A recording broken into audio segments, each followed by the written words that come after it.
electronics, every day people who are engaged into research of new things and trying to develop new technologies which can address mostly based on the social aspects which we are faced with, whether in terms of information technology, wireless data communications, man-machine communications, biotechnologies, advanced robotics, so on and so forth.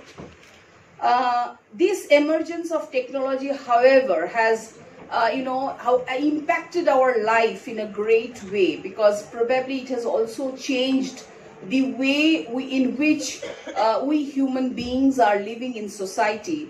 And as Stephen Hawking, I think all of you are aware about him, had sometimes said that specifically speaking of AI, which is artificial technologies, that in future could outperform and replace humans altogether.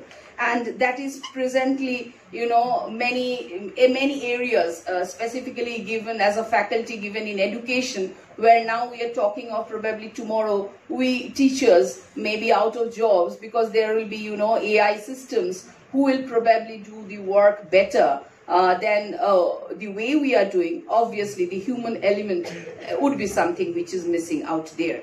So somewhere our entire social environment has been impacted by the technologies. Businesses are impacted in terms of technologies. They are speaking of introducing AI even in the realm of corporate governance. Some people in my place is trying to do research on that.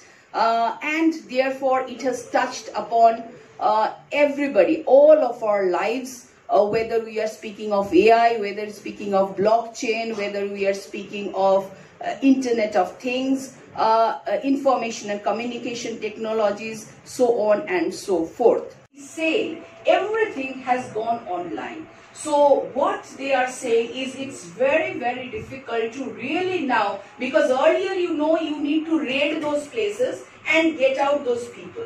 So why they approached me or came to us is because I am in IIT, and they said that now how we are to, which place to raid, where to go, how we are to identify. That is one. And please remember, when we are speaking of the internet, a large part open to us. That's what they say is just the tip of the iceberg. There's a huge dark net which is there, which generally is not the dark web that we speak of.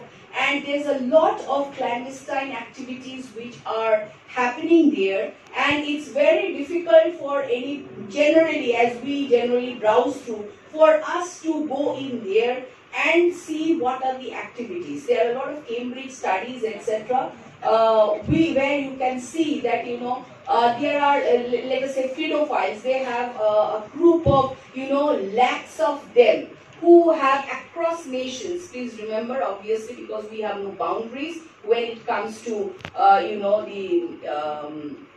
the internet or the cyberspace. So across nations, whether somebody from Australia, somebody from Canada, India, they have all joined together, sharing photographs of children. They are real children, right? That's the matter of concern. Minor children in different levels of nudity, doing different acts, and that's a huge